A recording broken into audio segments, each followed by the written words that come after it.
Hey, good morning, Hey, everybody. good morning. Good How morning. you guys doing? We're Great. we're doing great. We were just about to say that Roman has technical difficulties, Yep. but the universe spoke and he appeared immediately. Well, this is So, Yes. what happens if you have cooperative care. You need to care for your dogs, so somebody need to get medication. It took me a little bit longer, but here we are, working just aha. fine. Okay, So you okay. medicate your dog and you got the internet connection. Yeah. Here we are today. We're talking about cooperative veterinary care. Now, what does that mean to you, Roman? Cooperative care is simply, it's not just the vet's job to handle my dog. I need to prepare my dog for other people to be able to care for my dog. So it's kind of like cooperating with each other. I prepare my dog, I desensitize my dog, I let my dog feel comfortable of this handling that will come in the future. For example, giving a dog a pill, trimming his nails, grooming the dog, shaving the dog, cleaning his ears, cleaning his teeth, um, prepare for exams. For example, some dogs are very reactive of being touched by strangers. How do we prepare the dog for being comfortable being on a table, being handled by a stranger, right? So that's cooperative veterinary care. Because many times dogs fail at the vet's office. They actually be deemed aggressive and go on a chart because the dog reacted to a veterinarian or bit the veterinarian. So these things shouldn't happen because it's a work that we have to prep before we go to the vet. Yeah, How and you do that's that? yeah, that's really a true thing because I know myself, I get nervous and I think my energy comes out to the dog about, oh, we're going to the vet. And then when we're going in there, I don't want him to bite because Charlie would normally snap. Yep, So yep. I have to really calm myself down, bring myself into a real calm state, and then walk into the vet's office so that he doesn't start shaking and getting it. So a lot has to do with our energy, doesn't it? That too. But we are stressed because we know the dog will not handle it right. So we can Right. eliminate that stress by preparing the dog to feel just fine. Like doing happy visits. How simple is that? Going to the vet so the dog doesn't have a meltdown. So it's not really just the vet and me. It's the vet, the dog, and me, right? Right. It's this golden triangle that we need to take care of. If the dog doesn't feel comfortable getting in the car, he gets already stressed to the veterinarian. And here's the problem: if we do a blood work on that dog, we will get false information about my dog's condition because the vet says, "Well, there's something going on with your dog," and you're like, "Yeah, well, it was my car ride." Yeah, could be. Like Yeah. elevated cortisol levels simply because my dog is scared of the dog. He thinks he's going to end up in a shelter or something, right? Well, all we do is just driving to the vet. We want to get him healthy, but we cannot help your dog because the dog doesn't feel healthy getting to the dog, So are you saying you to the need? vets. Are you saying that first you need to train the drug to be comfortable in the ride? Yeah, Okay. And to how you start do that? with, Yeah. How you make the dog comfortable in the ride? What's required? it requires time, it requires structure, it requires understanding the dog's triggers. Like if we take the dog out for the car, where does the dog shows fear behaviors, right? When does the dog feel uncomfortable? And then I have multiple ways to help the dog feeling more comfortable. So here's an example. My dog put the leash on. He thinks we're going for a walk. Everything is fine. He's wagging his tail. We go down the whole driveway, make a left turn to the car, and the dog is like, beep, steps on the brakes. That's already a signal. What do we do Hmm. here? Depends on the situation and his experience. Some dogs are just afraid of the vehicle to get in the car because they get nauseous. So Right. the dog feels nauseous driving the car. It's not the vet's problem. It's not your problem. It's just the dog doesn't handle this movement irrational to his environment. I get Hmm. nauseous if I sit in the back seat of the car. I need to drive or I'm sick. So we have proper medication for that. We have proper treatment for that. We have herbal remedies for that. Plus, if that dog has eaten recently, that can even be additional problem. So we don't feed the dog before we go to the car, get to the car to the vet. Now, if the dog is triggered, the first thing I have to do is wait and understand why the dog is afraid of. Once I have that checked off, then I start reconditioning the dog. Make the dog feel better about approaching the car. One option would be coming from the other side of the car, parking the car in the street instead of the driveway, switching cars. So if the dog usually goes with one car, he may be just fine with the other car. He doesn't make that association. Sometimes having the dog in an elevated position, it's much better. If a little dog is very low and everything Mm, is moving and it doesn't see a relationship with his environment, it's more complicated. okay. Sometimes, there's so many reasons why the dog cannot do that, and everything can be addressed. Addressing another issue, is there a requirement for a dog to have a harness in the car to be safe?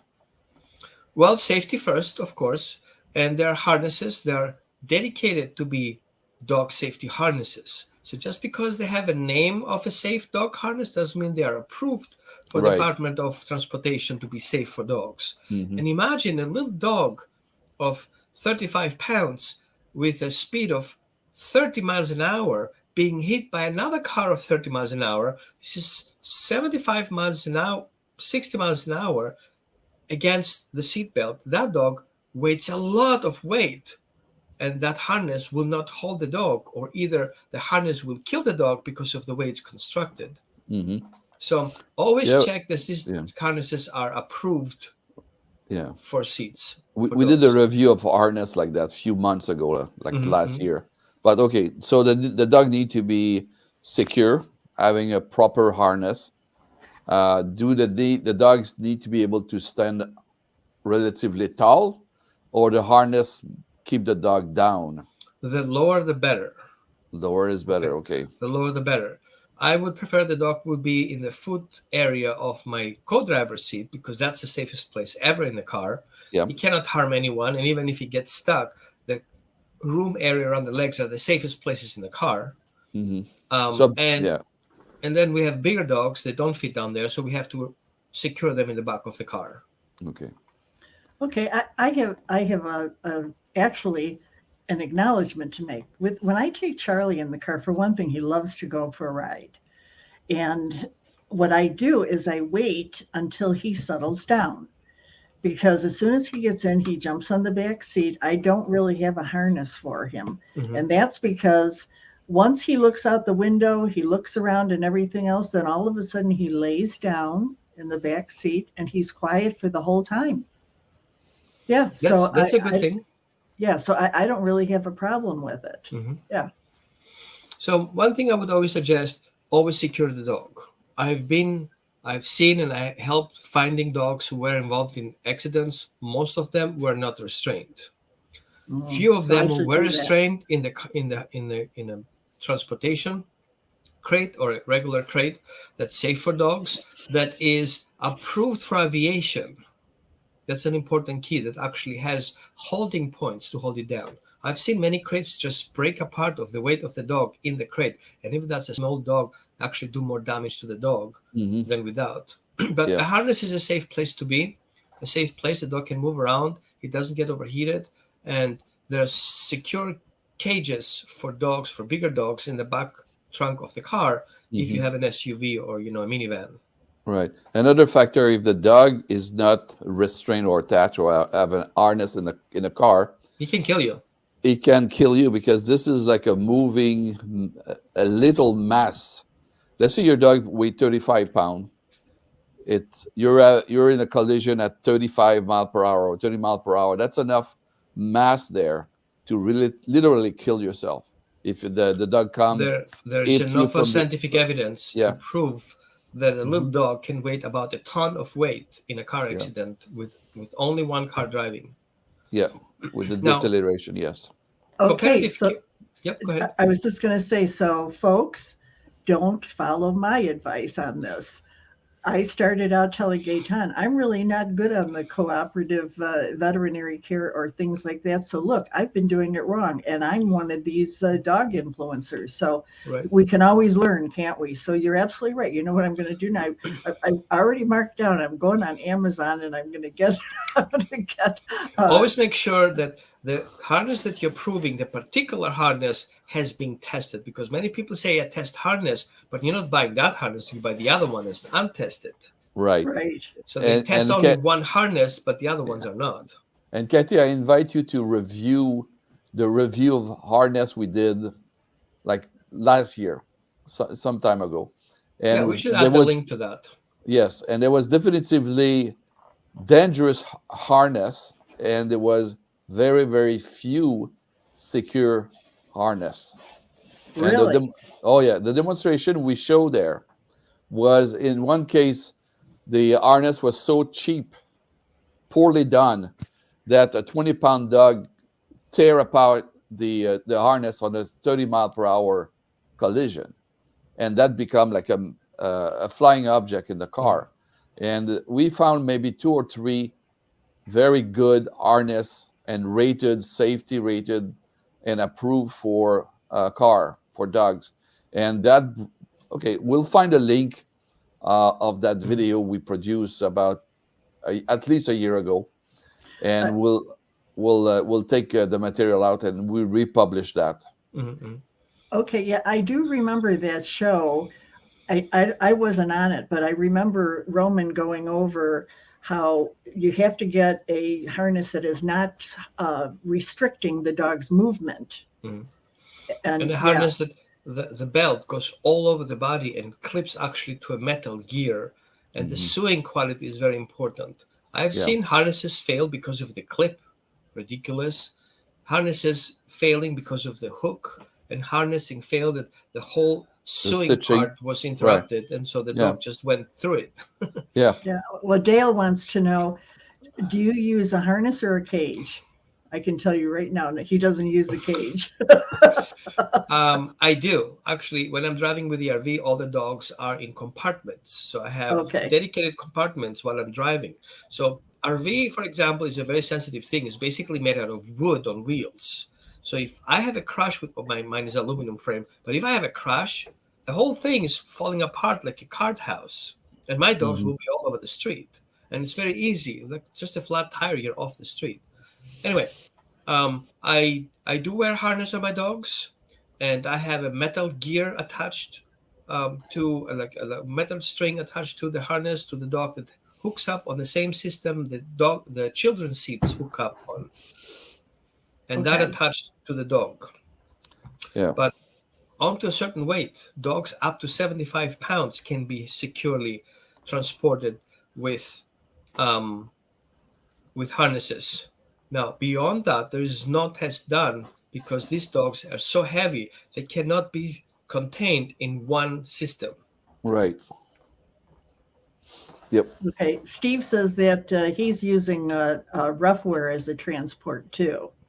Yeah, but again, it's a good harness, but really not safe for cars unless they have one that I don't know of that is actually rated for car safety. Okay. So let's get back to going to the vet now. Good. Now we Uh, arrived at the vet. Okay. Finally, we got the dog in the car. The Yeah. first thing we have to do is start introducing the dog the environment that we're going to the vet. Right? So in the vet's office, there are all these sick animals. Every dog there has a problem or will get in a problem. So there's a lot of stress involved. There are fear molecules all over the place. There are many different species at the same spot. So for the dog, it's very stressful being next to a cat and the cat next to a bird, right? Um, and some veterinarians are good at that. Most of them are fear-free certified veterinarians. They have already a good setup in the vet clinic. The dog comes in, then straight into the appointment room. They don't wait outside on one clinic room, all these animals and exposed while you're trying to do a signature. You have other dogs barking at your dog. It's Right. just a Yeah. mess. So all these things have to be addressed before That's you get very there. true. Yeah. Very, very true. So one thing of cooperative care is simply giving a phone call. Hey, my dog has that kind of behavior.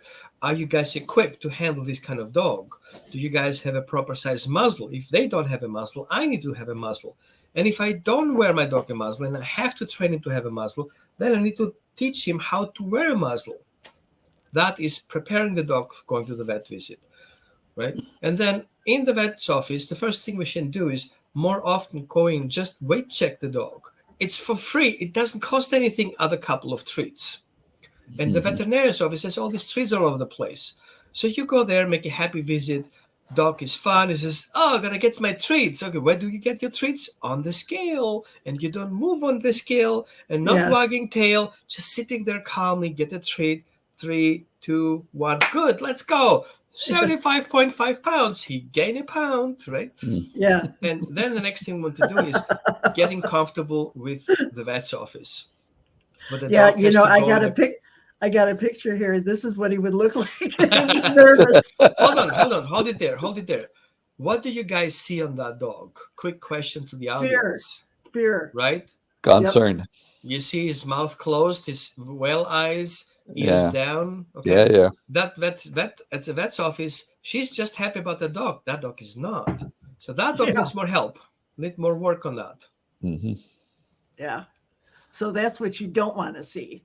No, I don't want to see. I want to see a dog wagging his tail just like he gets a treat meeting another person down the street. I don't like the prong collar on that dog. It doesn't look Thank you, like a Kathy. Oh, yeah, it does. is that a prong? I thought that. That's a prong collar. Oh, Right. is it? Okay, sorry. No, it's okay. Sorry. But this, for example, would be then. something that we need. Yeah, that's a good picture. A Pyrenees dog is showing on the veterinarian's stethoscope.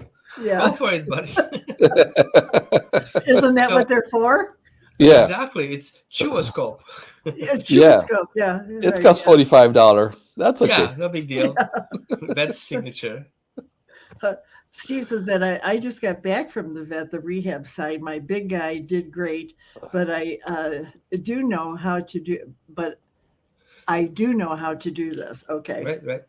So the next thing, what we look for, is for the dog to start being comfortable being touched in different places. How does the dog feel about people coming into the room? So some dogs have territorial reactivity, especially if they're stressed. So going to the vet is stressful. You cannot minimize it to zero, but there's always something. So we have a big guardian dog who is very protective, and we are stressed and worry about the vet bill, about the payments, and about what my dog has, and we're stressed, and the dog is protecting us. So sometimes it's better if we're not going in there with the dog, have somebody else go in there with the dog that the dog feels comfortable with. Mhm. It doesn't pay the bill. Yeah. Right. So this way we eliminate a lot of things. So some people, what they do, some veterinarian's office you deliver the dog, and a vet tech will take the dog back to the stage, will do the exam and bring your dog back, telling you kind of like after the car service, your car is fixed, go home with it, right?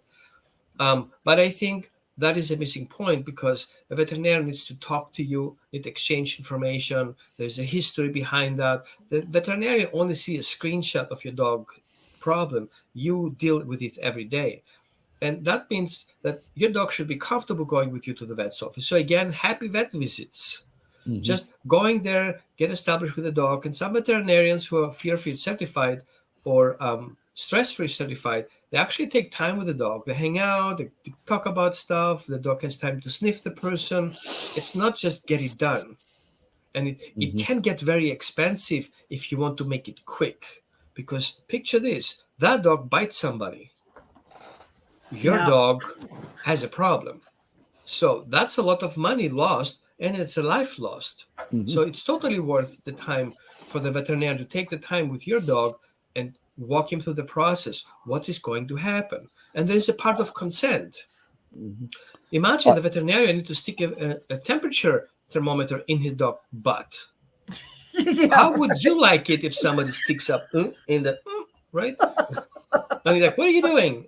Like, you don't If bite we people. weren't on camera, I would say something, but I'm not going to. Roman, just for clarification, based on what you just said, I kind of understand that you're saying the owner of the dog should be with the dog when they visit the veterinarian.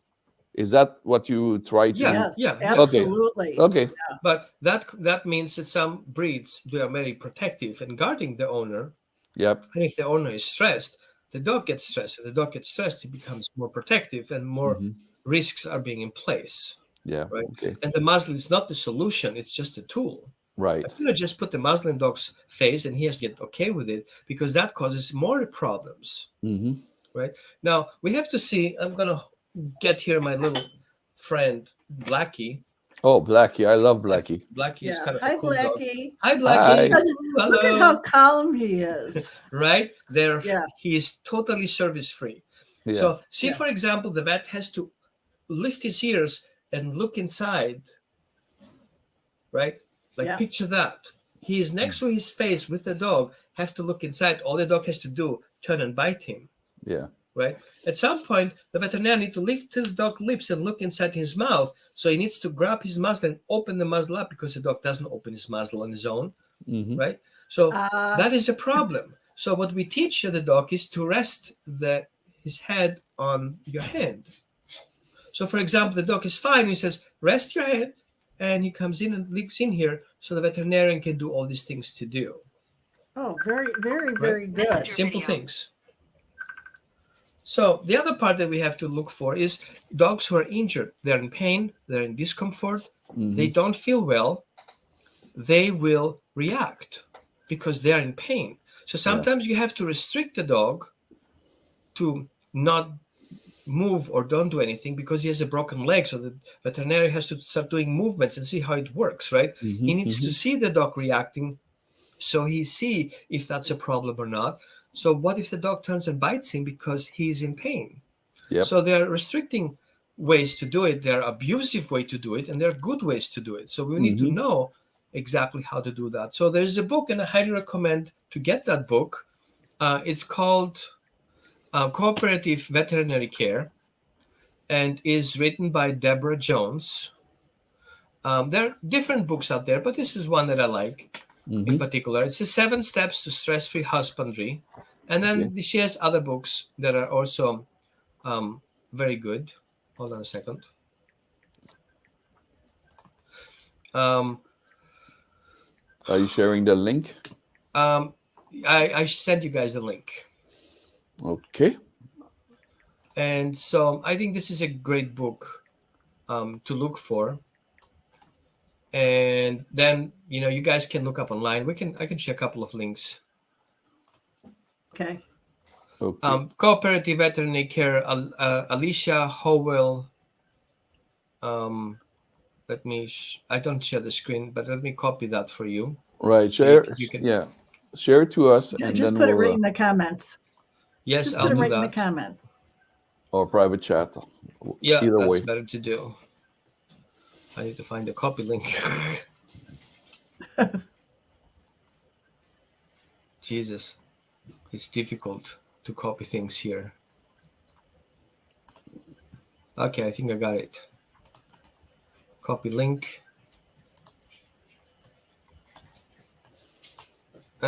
Sorry. I'll share the link. That's fine. I Okay. cannot find the link to share here. So it's a blue book. It's called Cooperative Veterinary Care. It's written by Alicia Howell Here and we are. Monique. Did you find it? Yep. Perfect. Yep. No, No, there's it's another shared. one. There's another one too. And that one actually breaks it down with all the individual pieces. I'm not going to share you what I have. I have on my phone. Okay. Yeah, I see it. Okay. Sorry for Okay. the flashlight. Right. And that's a great book. It has 225 pages, 255 pages, all details. It tells you exactly what to do, how to do it, with detailed instructions, level 1 training, cat exam, dog exam. Everything is in there. So that's one-stop shop. Mm-hmm. Now, of course, if you guys have a problem with your dog, sometimes we cannot go to the vet. Then we have alternative things, and we can get the vet to the house.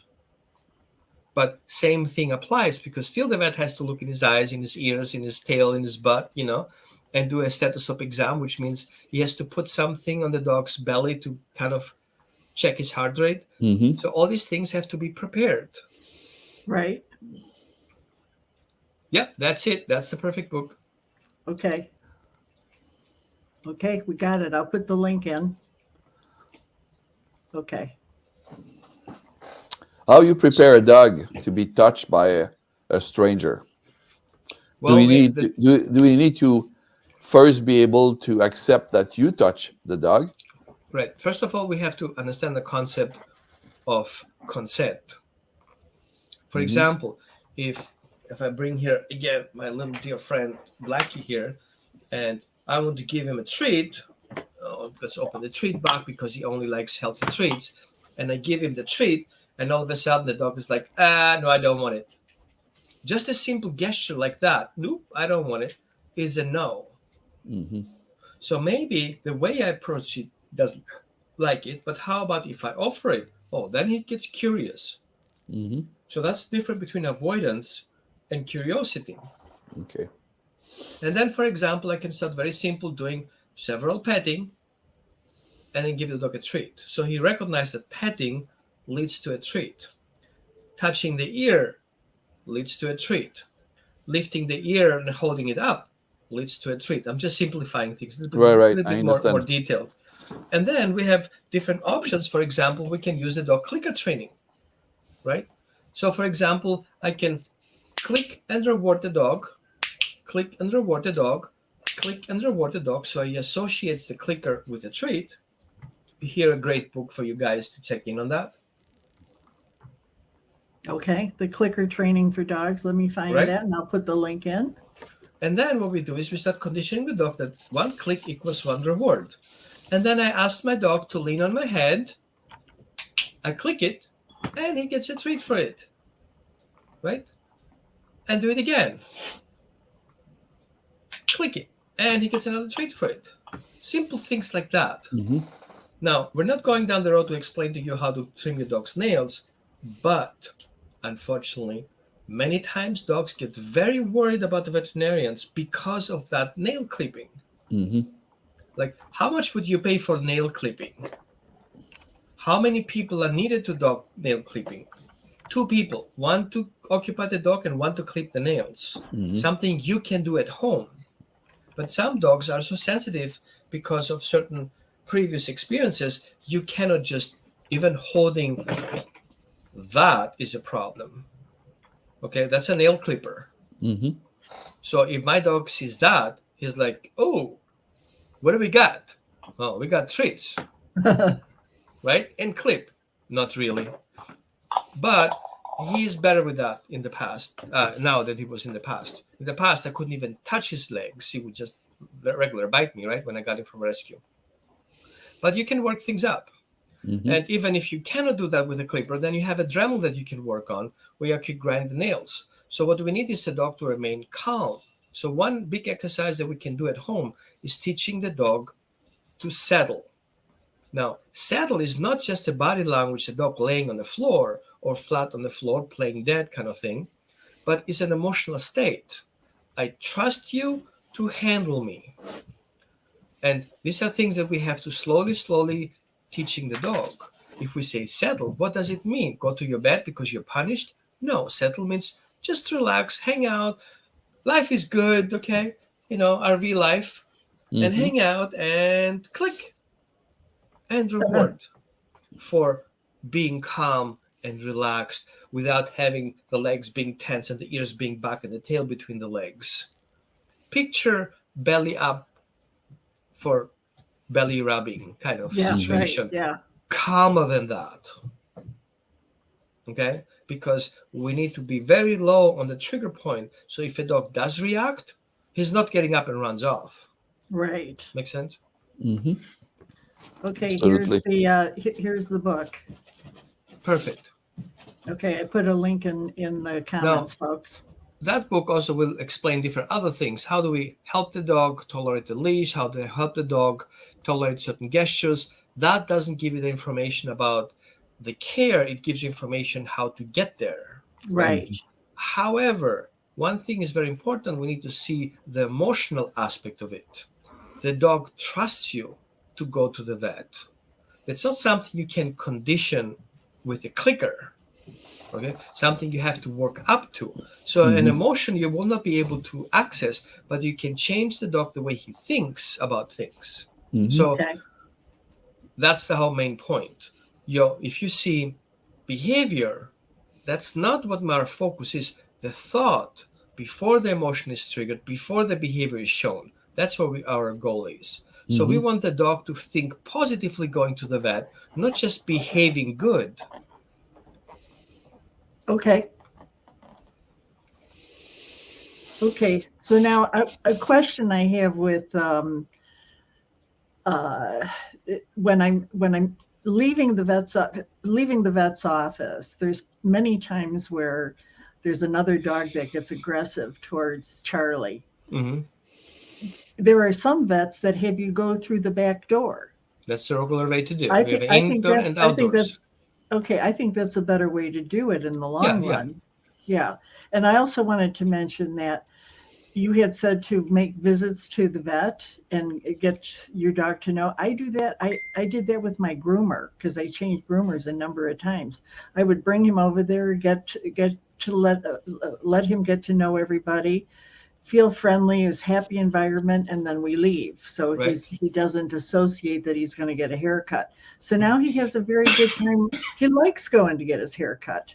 Right, because he has fun there. Yeah, And right. it really depends. It really depends on each individual vet, how things are done. So what I will do is I'm gonna share with you a little video Okay. of a dog that's highly reactive, um, and I'm copy the link here for you guys, and you're gonna see how much work we did to get the dog there. So link is in the chat, private chat. Oh, okay. So it will be a little bit loud because we introduced the dog, the hair blower. Okay.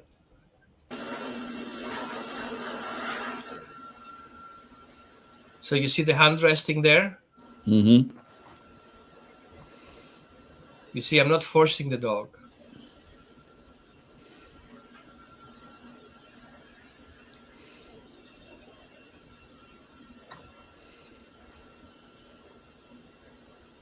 So that grooming visit was 2 hours to get him to do that. Wow. Okay. Now, how much would you pay for it? I paid all the money I wanted just to have that experience for him to accept that he actually hates. It's kind of like showing a dog a vacuum cleaner. He should love it. Right. Yeah. Oh Mm-hmm. gosh. Yeah. How do you do that? Well, literally, we had 45 minutes just working on that task, introducing him the vacuum cleaner, making comfortable hearing the vacuum cleaner, having the vacuum cleaner next to you, being close to the vacuum cleaner, being blown. It's not the vacuum cleaner, it's an air blower. Being blown by the air blower, and this has a static regulation speed, so we can slow it and wind it up a little bit. And finally, we're able to blow him dry. And you see, there's no restriction there. Everything is kind of like soft and handling and not forcing the dog on a choke chain or something like that. Right. Yeah. Okay. Do you want me to stop it? Yeah, we can stop. It takes like 3 minutes more. Same Okay. thing basically. Okay. Well, that's really interesting. Now, you can really do that kind of thing. I was going to ask you about the vacuum. Some dogs go crazy over the microwave sound. Oh, yeah, okay, clicker training. There you go. What you do, what I do with my dogs. And my dogs actually follow me around with the vacuum cleaner because they know I'm a treat machine. I'm a treat machine in town, you know. So what I do is I first of all bring out the vacuum cleaner, and everybody's like, "Ah, the vacuum cleaner!" I mean, Yeah. literally, it looks like a monster with a tail. Okay, and looks like some of them have lights on it and wheels on it, like creepy, right? We see a vacuum cleaner, the dog sees a monster. So what I do, I start creating a treat trail that leads to that vacuum cleaner. And every time the dog grabs a treat, he gets rewarded. And also, if he starts getting curious about the vacuum cleaner, like, oh, what's over there? I click it, I reward that too. Okay. Now, many people tend to correct the dog for having a reaction. They say, no, leave it, drop it, choke, chain, shaker cans, air horns, whatever. No need.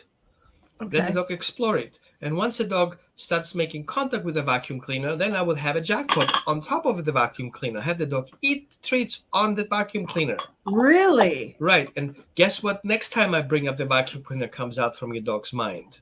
Ooh, What treat. kind of treats are on the vacuum cleaner? Right? That's Good step number one. idea. Good The next thing we're idea. going to do is start introducing him the sound. Right? So we want the vacuum cleaner to be far away. Okay? And push the vacuum cleaner far away and just use the outlet. Zzz, You can work with the outlet of the vacuum cleaner and have the vacuum cleaner far away in the hallway while you deliver the treat next to your dog. And the next thing you can do is you can pull the vacuum cleaner on the road. Don't pull on the cable, just saying. Pull it closer and still play with the vacuum cleaner on and off and still deliver the treats. So the dog says, damn, the more vacuum cleaners I have, the more treats I get. I start loving it. Watch this. I start loving it because I can predict what's going to happen. I think differently about the vacuum cleaner, so my emotion change. And then we start vacuuming and dropping dog treats behind ourselves. And the dog is like, where are you vacuuming to? Let me follow you. Right? First without the sound, then with sound. Let me ask you the question. What is the reason why dogs go so crazy over vacuum? I realize it's the sound, but it could be a regular push one that doesn't have the vacuum sound to it, and they just don't seem to. It's almost like another postman. They don't like the postman for some reason. The perception of dogs of things is different than we do. Imagine you're sitting on your table and suddenly your phone starts walking away. How would you feel about that? Think of that you don't know what that is. Yeah. And suddenly your phone is walking, like, holy bark, what was that? Yeah. Right? You get scared. And suddenly that phone starts buzzing. They're gonna explode or something. You don't know. Yeah. Your worst case scenario comes up. Now, see the vacuum cleaner as something that doesn't have any legs and moves around by you.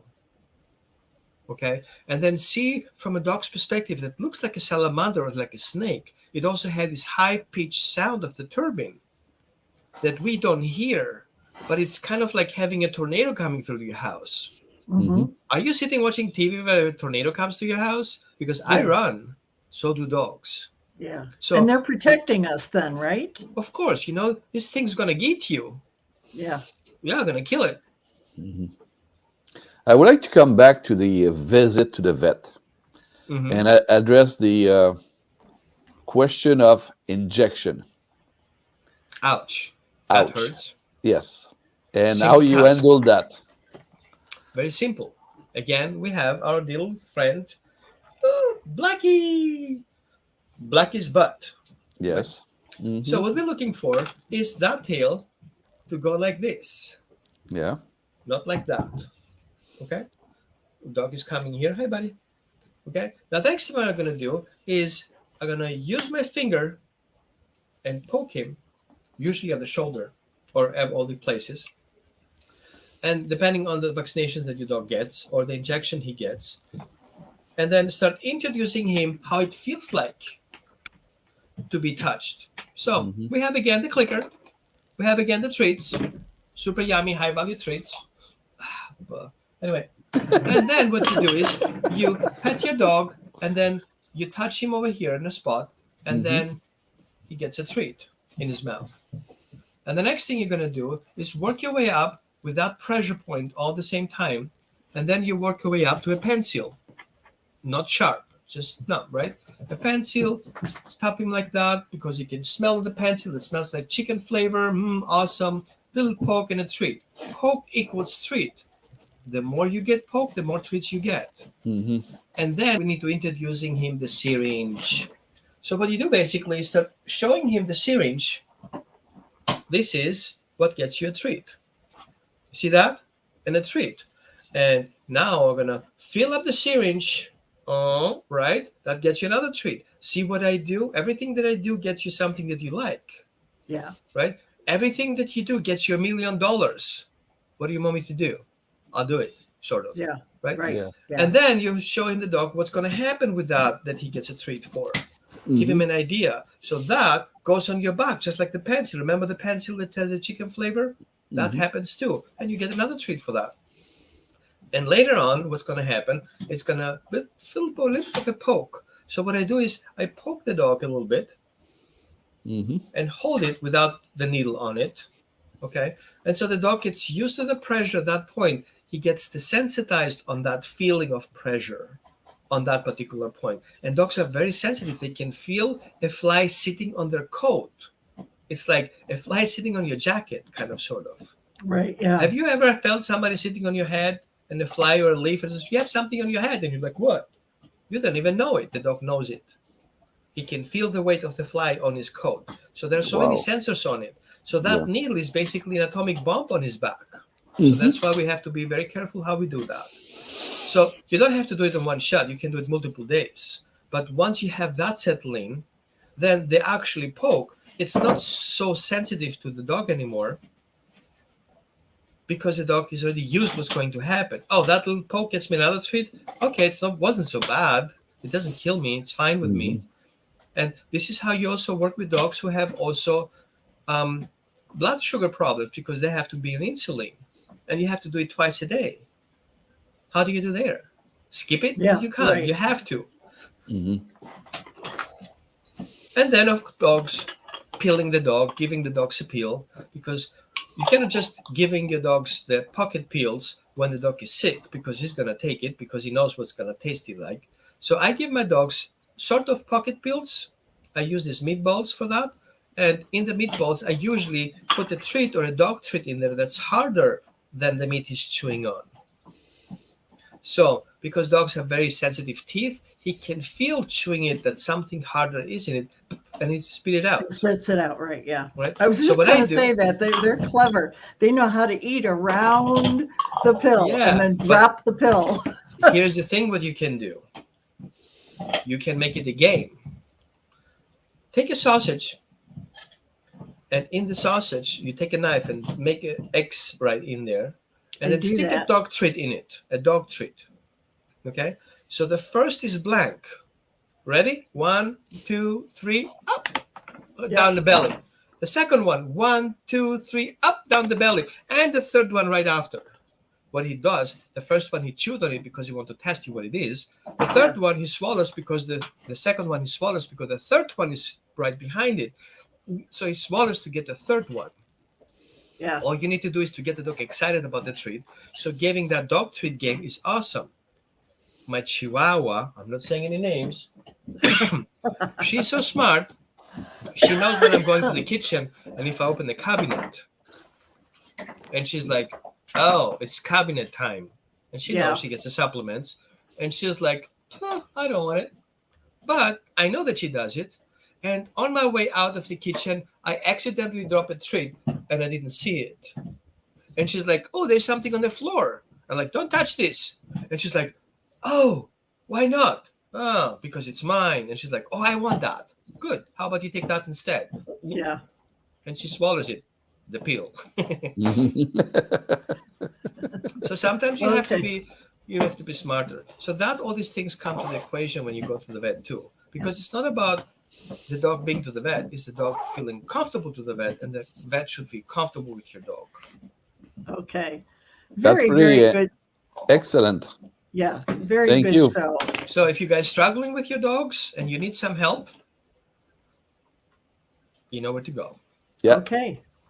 And hey, everyone, again, our show is being sponsored by ION Gut Support for Pets. We put a link in the comments for you to get one of these. If you haven't, I think it would be very good for you to go to the website and read about what ION Gut Support for Pets can do. It's phenomenal. I'm not going to go into a lot of detail because we're going to have a special show just on this product alone. I'm just saying a little word. Guts equals glory. There you go. Yeah, right. Okay. Did you say? Oh, okay. That's Kinga. Okay. Hi, Kinga. Okay, everyone. Well, thank you so much for joining us, and we will see you next week. Thank you, everybody. Share the Okay. news. Yeah. Yep. Bye. Bye-bye. Thank you. Bye.